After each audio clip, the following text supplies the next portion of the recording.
नमस्कार दोस्तों, आप बीती में आज आपका बहुत बहुत स्वागत है। और आज के दिन ही मुझे एक सरकारी ज़िला हॉस्पिटल में रात गुजारने का मौका मिला।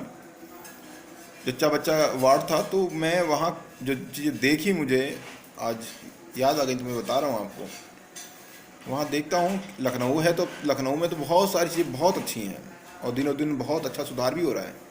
लेकिन ज़िला जो छोटे शहर के ज़िला हॉस्पिटल में जाते हैं तो ऐसा लगता है वहाँ पे देख करके, वहाँ के वार्ड बॉय, डॉक्टर, नर्स जो भी हैं, सभी लोग का ट्रीटमेंट कि जैसे वो एहसान कर रहे हैं। उन्हें नहीं मालूम कि उनको उनका जो घर चल रहा है वो जन उन्हीं गरीबों के पैसों से चल रहा है। तो अभी हम लोग को देखने में लगता है कि सरकार एम्बुलेंस दे रही है फ्री, वहाँ पे ट्रीटमेंट फ्री दे रही है, ऑपरेशन फ्री दे रही है, प्लस बच्चा बच्चा के लिए 6,000 रुपये भी सरकार दे रही है। मैं क्या देख रहा हूँ कि जब वही 8 बजे के आसपास मैं पहुँचा तो मैं देखता हूँ कि वो कई महिलाएं थीं, वो घूम रही पेन से और इधर से उधर, कोई सुनवाई नहीं हो रही। बोले और नहीं, एक टहलो दौड़ो टहलो। जब ज़्यादा गार्जियन जो परिजन थे दबाव बनाते थे तो कहीं ले एक और पेन का इंजेक्शन लगा दिया है। घटना तुमने कहा होगा भाई, जनरली प्रोसेस होता होगा। घटना तब एक महिला थी और उस पर थोड़ा सा ध्यान गया क्योंकि उसके हस्बैंड कुछ ज़्यादा उसके पीछे उस केयर कर रहे थे। और वो 9 बजे से 8:30 बजे से मैं देख रहा था, 8:30-9 से वो पेन से परेशान थी। और रात के 2 बजे के आसपास वो, जबकि उसका हस्बैंड कह रहा था कि मेरे उनका ऑपरेशन कर दीजिए आप, लेकिन डॉक्टर कह नहीं नहीं अभी रुक जाइए, अभी रुक जाइए, डॉक्टर नहीं है, ये नहीं वो नहीं है, पता नहीं क्या जो भी है। 2-2:30 बजे पता चला कि उसका जो बेबी था वो जो है पेट में ही वो हो एक्सपायर कर गया।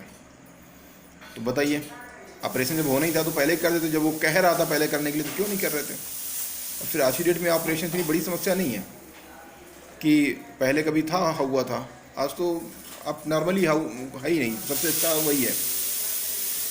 तो एक तो ये चीज़ देखी मैंने कि अपनी मर्जी का चल रहा है। दूसरी चीज़ मैंने गौर किया कि वहाँ पे रात में 7-8 डिलीवरी हुई होंगी।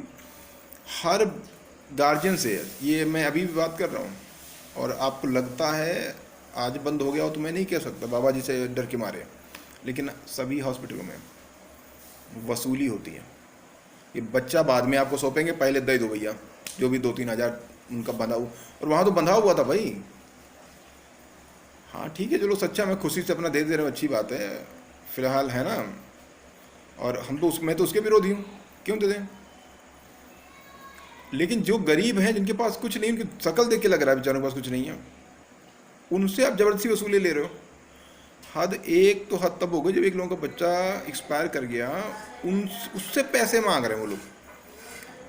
तो जैसे मैं बैठा हुआ था और फिर ऐसे ही सारी बातें रात में जब रहती है चर्चा तो होती ही रहती है, तो मुझसे बर्दाश्त नहीं हुआ तो उठ के वहाँ पे गया मैंने। और जो भी एक जेंट्स था उनका वार्ड बॉय जो भी हो, तो उसको भाई मैंने कहा ये क्या तमाशा है यार, क्या तुमने बना रखा है, ये क्या सिस्टम है। पहली बात तो तुम वसूली कर रहे हो, तुम्हें ये अधिकार किसने दे दिया। और भाई थोड़ा सा है कि मुझे लगा कि ये क्या मतलब है यार, ये तो बर्दाश्त से बाहर हो रहा है। और अगर मैं ये सुन रहा हूँ तो फिर मेरे शिक्षित होने का कोई मतलब ही नहीं रह गया। ये अगर शोषण हो रहा है और मैं उसको देख रहा हूँ, तो बोले नहीं नहीं सर ऐसा कुछ नहीं है, ये वो एक निकल के आई, नहीं नहीं लेडीज़ की नहीं, हम लोग रात भर जगते हैं, परेशान होते हैं। तो मैंने कहा कि किसी गला काट लेंगी आप, गला काटने के लिए जग रही हैं, आपको सैलरी नहीं मिल रही उस चीज़ की, ठीक है। बोले 5-7 लोग हैं, इतने में क्या। अरे हमने कुछ होने के लिए आपको सरकार वेतन दे रही है, नहीं आपका भला हो रहा, छोड़ दीजिए, क्यों जग रही रात में आप, है ना।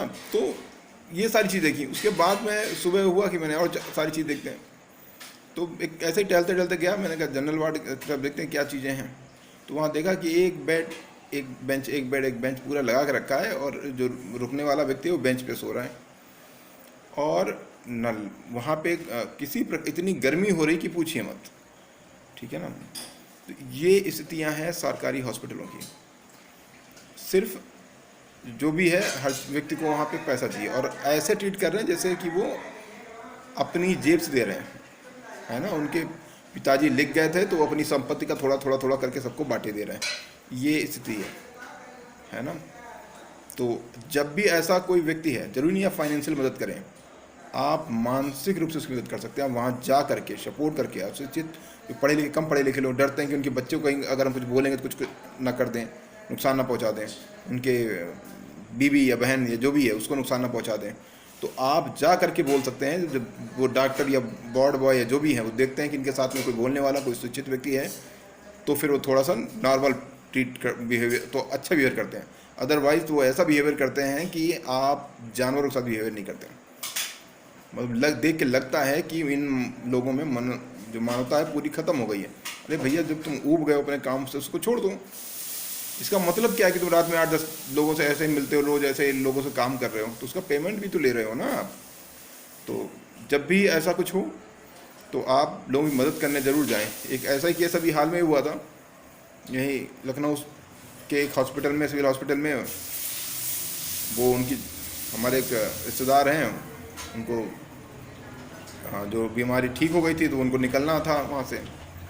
अब उनसे कहा कि पेमेंट कर दो, पेमेंट कर दो, तो वो इतना डर गए कि उन्हें लगा कि पेमेंट लगता 60-70 हज़ार रुपये बना दिए। तो मुझे फ़ोन किया कि भैया पेमेंट के बिना निकलने नहीं देंगे। तो मैं गया यहाँ से। मैंने कहा जब सब कुछ फ्री है तो पेमेंट किस बात का होगा, थोड़ा जो ही होगा 200-400-500 होगा। लेकिन नहीं, कहीं बहुत हड़काक गए हैं कि दोगे नहीं तो जाने नहीं देंगे। तो भाई मैं पहुँचा, मैंने कहा ठीक है, जितना भी होगा पेमेंट मैं कर दूँगा। और मुझे तो मालूम ही था कि पेमेंट कुछ नहीं होगा। मैंने कहा बना के लाओ पेमेंट आप। जब वाकई पेमेंट बना के लाया तो 300-400 कुछ पेमेंट था। तो मैंने कहा ये लो भैया पेमेंट निकलने दो। तो ये स्थितियाँ हैं गवर्नमेंट हॉस्पिटल की। अगर शिक्षित नहीं है तो इतना डरा धमका देते हैं कि पूछिए मत। तो आज के लिए इतना ही। नमस्कार, जय हिंद प्यारे मित्रों।